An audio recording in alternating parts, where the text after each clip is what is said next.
Hello friends, स्वागत है आप सभी का आपके अपने यूट्यूब चैनल लक्षजीत एकेडमी में। फ्रेंड्स, आज की क्लास में हम देखने वाले प्राचीन भारत के इतिहास में जैन धर्म के बारे में।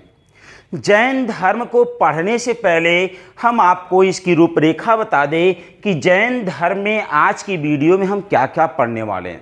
सबसे पहले हम देखेंगे जैन धर्म का उद्भव कब और कैसे हुआ, इसके पीछे कारण कौन सा जिम्मेदार है उद्भव के।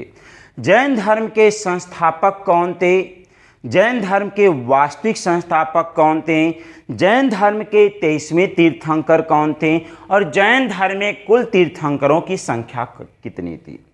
फिर इसके बाद जो एग्जाम में क्वेश्चन बनता है यहाँ से बनता है, किस जैन धर्म के किस तीर्थंकर का कौन सा प्रतीक चिन्ह है। जैसे सिंह किसका प्रतीक चिन्ह है, वृषभ किसका प्रतीक चिन्ह है, हाथी किसका प्रतीक चिन्ह है, कलश किसका प्रतीक चिन्ह है और सर्प फण किसका प्रतीक चिन्ह है। इसके बाद हम बात करेंगे जैन धर्म में जो 23वें तीर्थंकर पार्श्वनाथ हैं, इन्होंने जो 4 अणुव्रत दिया था, उन अणुव्रत के नाम क्या हैं और उन अणुव्रत के अर्थ क्या हैं। ये भी एग्जाम के पॉइंट से आपका बहुत ही महत्वपूर्ण होता है। इसके बाद हम बात करने वाले हैं जैन धर्म में जैन धर्म के साहित्य के बारे में बात करेंगे। फिर हम आएंगे महावीर स्वामी पर। महावीर स्वामी जो देखेंगे, इनके बचपन का नाम क्या है, इनके अन्य नाम क्या है और इनके माता का नाम क्या है, इनके पिता का नाम क्या है, पत्नी का नाम क्या है, पुत्री का नाम क्या है और दामाद का नाम क्या है। देखेंगे जैन धर्म के वास्तविक संस्थापक महावीर स्वामी का जन्म कहाँ पर हुआ और ज्ञान की प्राप्ति कहाँ पर हुई, किस नदी के तट पर हुई, किस वृक्ष के नीचे हुई। ये सारे प्रश्नों के साथ साथ कुछ और भी हम यहाँ की शब्दावलियाँ इंक्लूड करेंगे जैन धर्म। ये सारे वे क्वेश्चन हैं जो किसी न किसी एग्जाम में पूछे जा चुके हैं। तो वीडियो में शुरू से लास्ट तक बने रहिएगा। शुरू करते हैं जैन धर्म का इतिहास। यदि हम जैन धर्म के इतिहास के बारे में बात करें तो जैन धर्म के इतिहास में सबसे पहले हम बात करेंगे इसका उद्भव एवं विकास कैसे हुआ। तो अगर हम बात जैन धर्म के उद्भव एवं विकास से इतिहास शुरू करते हैं जैन धर्म का। जैन धर्म के उद्भव से 2 क्वेश्चन बनना श्योर होता है, कब और क्यों या कैसे होता है। तो जैन धर्म के उद्भव की अगर हम कहानी की बात करें तो हमें चलना पड़ेगा वैदिक काल में। वैदिक काल को 2 भागों में बांटा गया, ऋग वैदिक काल और उत्तर वैदिक काल। ऋग वैदिक काल और उत्तर वैदिक काल में समाज में देखेंगे बहुत ज़्यादा कुरीतियाँ व्याप्त हो जाती है, क्योंकि इस समाज में वैदिक काल में देखेंगे जो पुरुष वर्ग है ये 4 वर्गों में से बांट दिया गया। 4 वर्गों में सबसे पहले ब्राह्मण, क्षत्रिय, वैश्य और शूद्र। ये 4 वर्गों में बांटने के बाद देखेंगे समाज में असमानता व्याप्त होती चली गई, क्योंकि ब्राह्मण वर्ग शिक्षा प्राप्त करता था, क्षत्रिय वर्ग सैनिक होता था और वैश्य कृषक होता था और साफ सफाई करने वाला वर्ग शूद्र था। तो इस तरह से समाज में बहुत बड़ी पाखंड एवं कुरीतियाँ व्याप्त हो गईं। इसी पाखंड कुरीतियों एवं समाज में व्याप्त असमानता को दूर करने के लिए देखेंगे कुछ 6ठी शताब्दी ईसा पूर्व में कुछ धार्मिक सुधार आंदोलन होते हैं, जिसमें बौद्ध धर्म, जैन धर्म प्रमुख रूप से जाना जाता है। आज की क्लास में हम जैन धर्म में पढ़ने वाले हैं। तो जैन धर्म के उद्भव की अगर हम बात कर रहे हैं तो जैन धर्म का उद्भव 6ठी शताब्दी ईसा पूर्व हुआ। 6ठी शताब्दी ईसा पूर्व हुआ। और देखेंगे इसके पीछे क्यों हुआ, तो देखेंगे वैदिक काल में वैदिक काल में व्याप्त पाखंड एवं कुरीतियों के कारण हुआ। पाखंड एवं कुरीतियों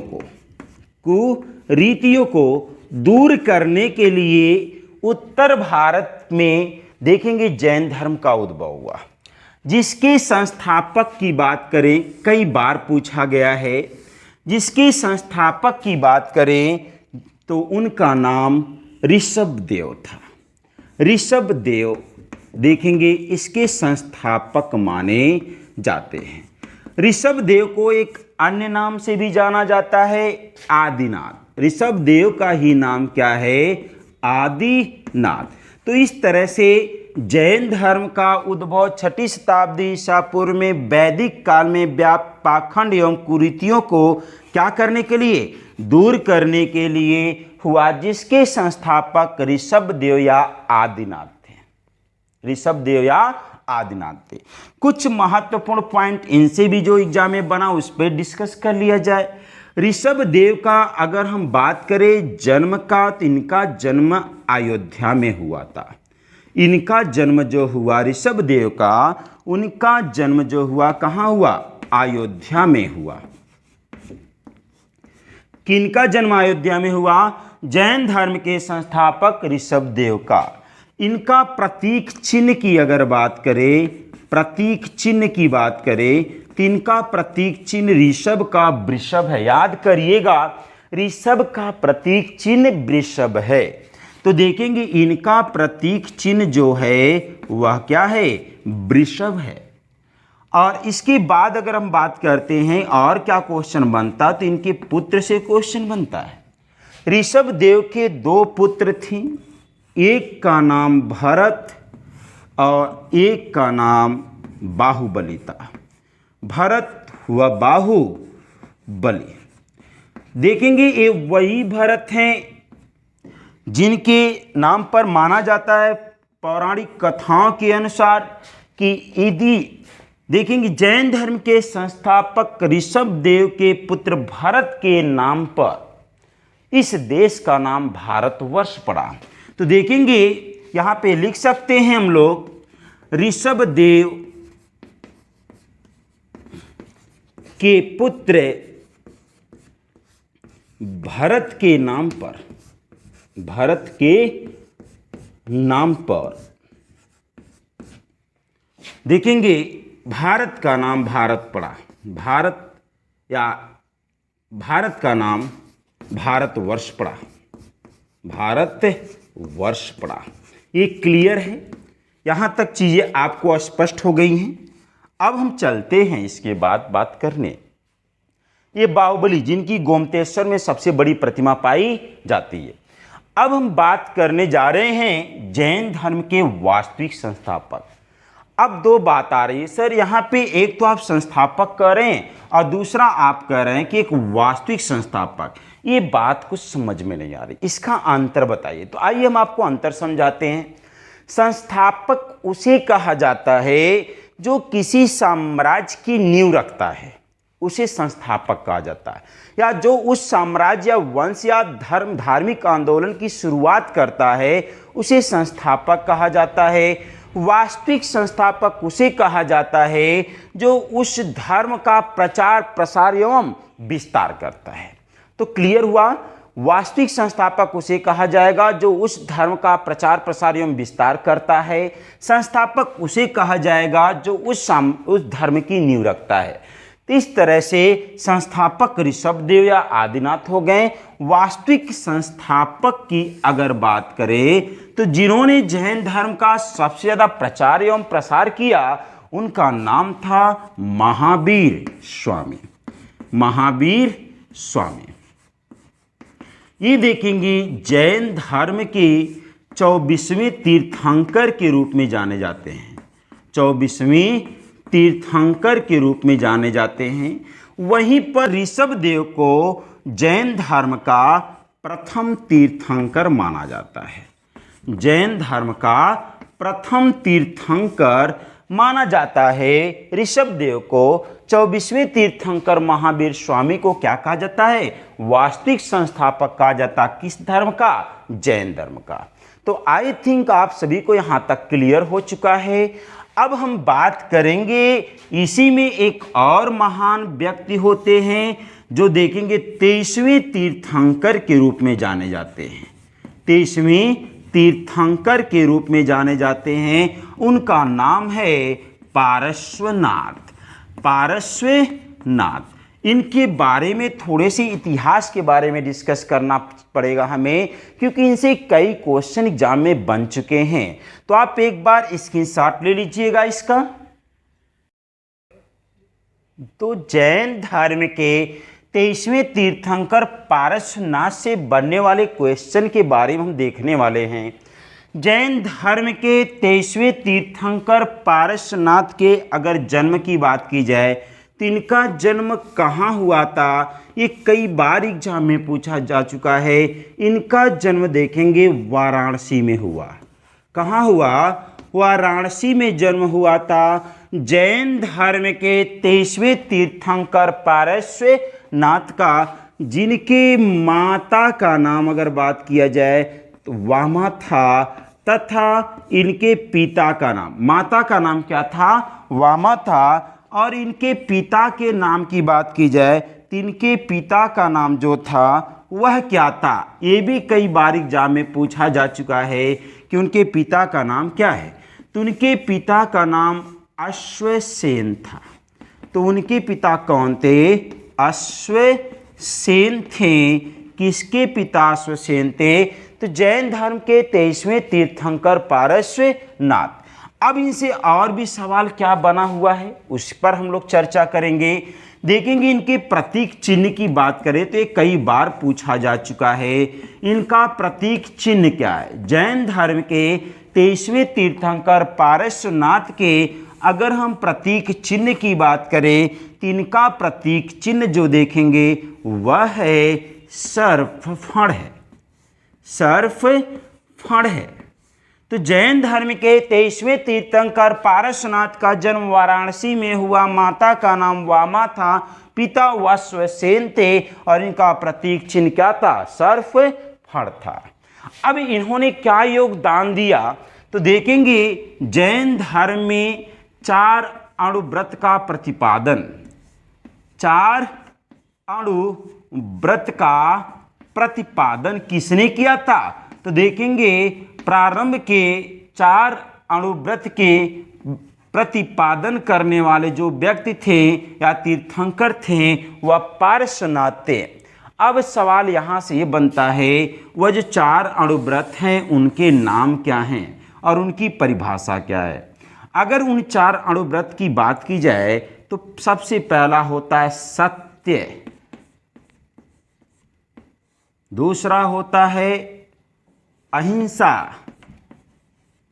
अहिंसा, तीसरा होता है अस्तेय,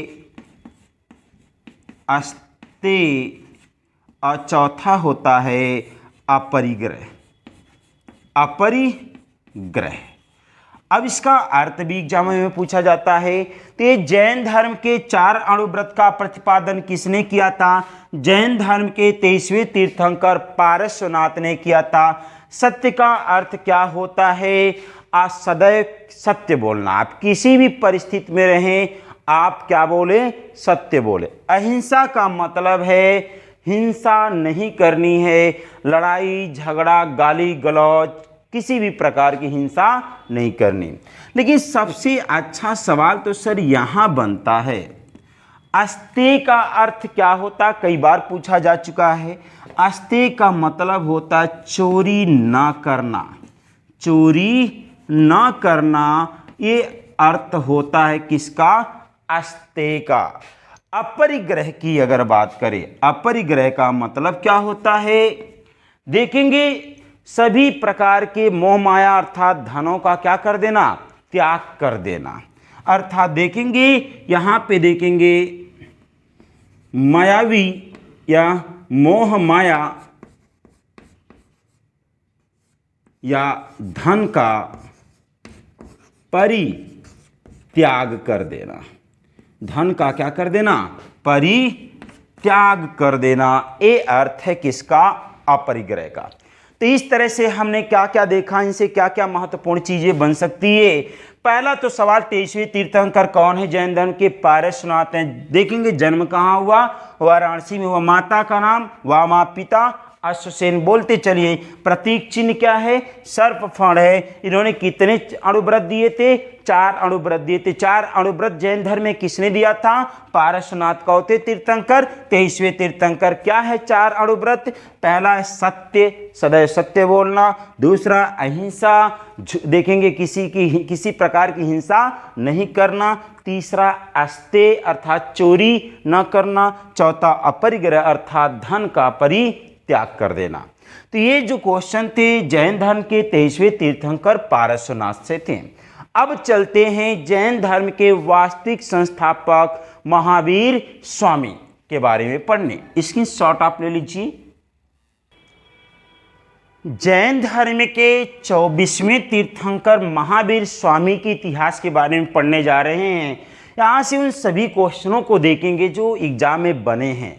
आइएगा, अगर बात करें जैन धर्म के 24वें तीर्थंकर कौन थे? महावीर स्वामी थे। इन्हीं महावीर स्वामी को जैन धर्म का क्या कहा जाता है? वास्तविक संस्थापक कहा जाता है। वास्तविक संस्थापक कहा जाता है। क्यों कहा जाता है वास्तविक संस्थापक? क्योंकि इन्हीं के समय में जैन धर्म का प्रचार प्रसार एवं विस्तार सबसे अधिक हुआ था। अब आते जैन धर्म के संस्थापक महावीर स्वामी के इतिहास के बारे में अध्ययन करने। सबसे पहले किसी भी व्यक्ति के बारे में अगर देखा जाए तो पहला दिमाग में बनता है कि इस व्यक्ति का जन्म हुआ होगा। जन्म हुआ होगा तो माता होंगी तो पिता होंगे। ये सारे क्वेश्चन बनने वाले हैं। तो सबसे पहले हम बात करेंगे महावीर स्वामी के जन्म के बारे में। जो जैन धर्म के 24वें तीर्थंकर महावीर स्वामी थे, इनका जन्म कब और कहाँ हुआ था? तो अगर हम बात करें इनका जन्म कब और कहाँ हुआ था, तो इनका जन्म 540 ईसा पूर्व में हुआ था। 540 ईसा पूर्व में कहाँ हुआ था? अगर इसका सवाल का आंसर ढूंढेंगे तो ये होगा कुंडल ग्राम में हुआ था। कुंडल ग्राम में हुआ था। ये कुंडल ग्राम कहाँ पड़ता था? वैशाली में पड़ता था। तो यहाँ से आपने देखा जैन धर्म के 24वें तीर्थंकर महावीर स्वामी जो जैन धर्म के वास्तविक संस्थापक कहलाते, उनका जन्म 540 ईसा पूर्व वैशाली के कुंडल नामक ग्राम में हुआ था। क्लियर? अब चलते, जब देखेंगे जन्म हुआ होगा तो इनकी माता होंगी और इनके पिता होंगे। अब देखिए ध्यान से, यहाँ से भी सवाल अच्छे बनाए जाते हैं। जैन धर्म के संस्थापक, वास्तविक संस्थापक महावीर स्वामी के माता का नाम क्या था? त्रिशला था। क्या नाम था? त्रिशला। ये देखेंगे चेटक की बहन थी। ये देखेंगे चेटक की क्या थी? बहन थी। पिता का नाम की बात करें तो देखेंगे पिता जो इनके थे उनका नाम सिद्धार्थ था। देखेंगे महावीर स्वामी के पिता का नाम क्या था? सिद्धार्थ था। जो किस कुल से संबंधित थे? ज्ञात्रिज्ञ कुल से संबंधित थे। ज्ञात्रिज्ञ कुल से संबंधित थे। ये देखिए हम इसलिए लिखते जा रहे हैं, इंपॉर्टेंट है सब।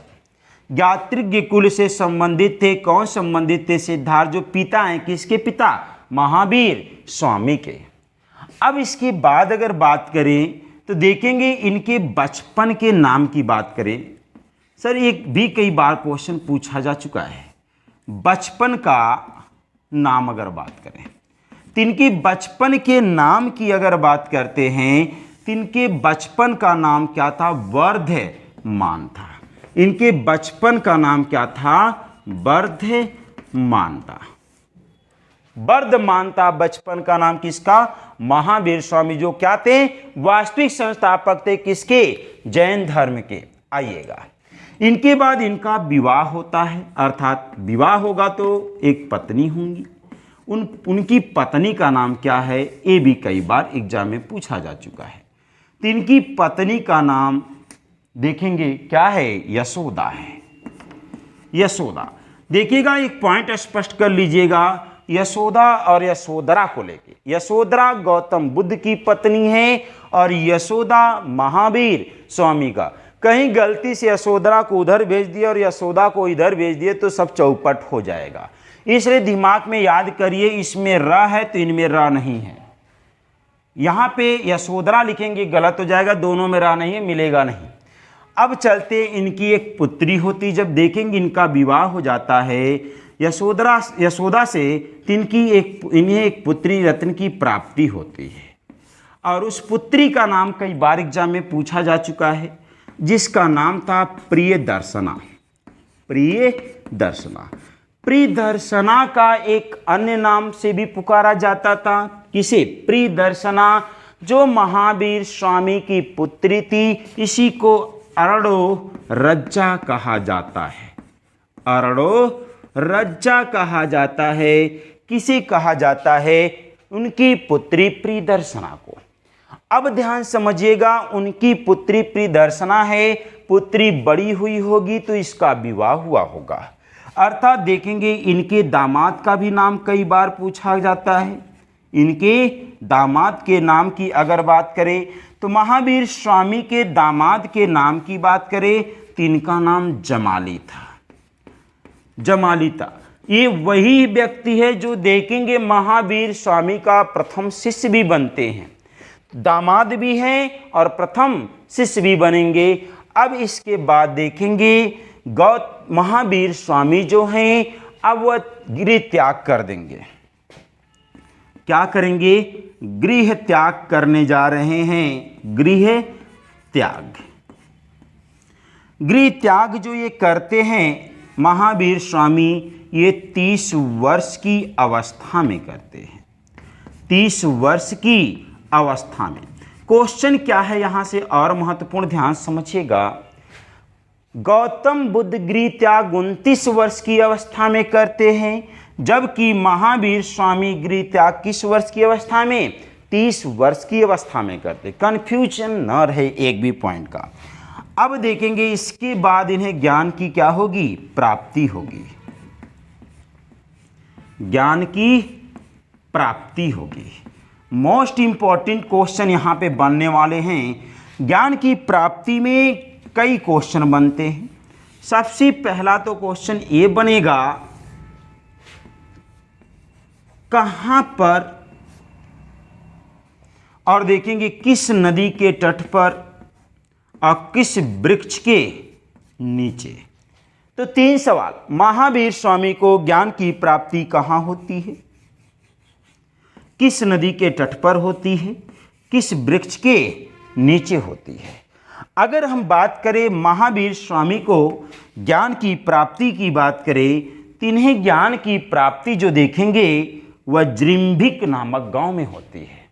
ये बिहार में पाया जाता है। कहाँ होती है?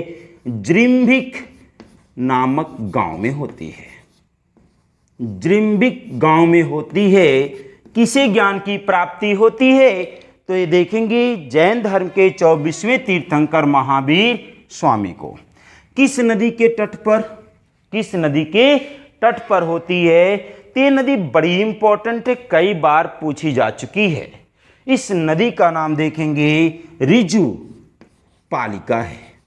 रिजु पालिका नदी के तट पर इंपॉर्टेंट है, लिख लीजिएगा। देखेंगे इन्हें ज्ञान की प्राप्ति, महावीर स्वामी को ज्ञान की प्राप्ति रिजपालिका नदी के तट पर, जबकि गौतम बुद्ध को ज्ञान की प्राप्ति निरंजना नदी के तट पर हुई थी। किस वृक्ष के नीचे महावीर स्वामी को ज्ञान की प्राप्ति हुई? तो वह वृक्ष किसका था? साल का था। साल वृक्ष के नीचे हुई थी, जबकि गौतम बुद्ध को पीपल वृक्ष के नीचे ज्ञान की प्राप्ति हुई थी। जब देखेंगे ज्ञान की प्राप्ति हो जाती है तो इनका कई और अन्य नाम रखा जाता है। इंपॉर्टेंट पॉइंट है। तो अब हम बात करेंगे महावीर स्वामी के अन्य नाम एवं उनके अर्थ के बारे में बात करेंगे। तो महावीर स्वामी के अन्य नाम की बात करने जा रहे हैं। इन्हें कई नामों से जाना जाता है। महावीर स्वामी को जब ज्ञान प्राप्त हो जाता है इन्हें जिन कहा जाता है। जिन कहा जाता है। किसे कहा जाता है? महावीर स्वामी को। इसी के बाद इन्हें अरहत भी कहा जाता है। महावीर स्वामी को जिन के नाम से जाना जाता है, अरहत के नाम से जाना जाता है और इन्हीं को निर्ग्रंथ भी कहा जाता है। निर्ग्रंथ भी कहा जाता है। निर्ग्रंथ। अब ध्यान समझिएगा, इनका अर्थ भी आप समझते चलिए एक एक क्वेश्चन का। जिन का मतलब क्या होता है? अरहत का मतलब क्या होता है? निर्ग्रंथ का मतलब क्या होता है? अगर जिन की बात की जाए तो इसका मतलब होता है विजय। जिन का अर्थ होता है विजय, अर्थात यदि अर्थ की बात करें, इनके अन्य नाम के अर्थ क्या क्या हैं, तो जिन का अर्थ होता विजय। जिन का अर्थ होता है विजय, अर्थात इसका मतलब क्या है? वह व्यक्ति जो देखेंगे अपने ज्ञान से अपनी इच्छाओं पर, अपनी ज्ञान इंद्रियों पर विजय प्राप्त कर लिया हो, उसे क्या कहा गया? जिन कहा गया। अब हम देखने वाले अरहत। अरहत का मतलब पूज्यनीय, अर्थात पूज्यनीय। अरहत उसे कहा जाता है जो व्यक्ति अपने ज्ञान इंद्रियों पर विजय प्राप्त कर ले और अपने उस ज्ञान से दूसरों की देखेंगे नौका को, अर्थात देखेंगे इस अंधकारमय जीवन को उजाले में लेकर जाए, अर्थात उसे जीवन देखेंगे उसका जीवन प्रकाश की तरफ ले जाए, उसे अरहत कहा गया। निर्ग्रंथ क्या होता है? निर्ग्रंथ का मतलब क्या होता है? अब इसकी बात की जाए, निर्ग्रंथ अर्थात वह व्यक्ति जो देखेंगे बहुत श्रेष्ठ हो या देखेंगे दूसरों की भला के लिए बराबर क्या करता हो? कार्य करता, उसे निर्ग्रंथ कहा जाता है। अब हम कुछ और भी महत्वपूर्ण बात कर लेते हैं इससे संबंधित। सबसे पहले आप इसका स्क्रीनशॉट ले लीजिए। अब यदि हम बात कर लें तो देखेंगे जैन धर्म के जो वास्तविक संस्थापक महावीर स्वामी की मृत्यु के बारे में अगर बात कर ले तो मृत्यु कब और कहाँ हुई? कब और कहाँ हुई? तो देखेंगे इनकी मृत्यु 468 ईसा पूर्व में कहाँ पर हुई? पावापुरी में हुई। तो इस तरह से आज हमने देखा जैन धर्म के उन महान व्यक्तियों के बारे में जिन्होंने इसकी स्थापना की या जो इसके वास्तविक संस्थापक रहे, उनके इतिहास के बारे में।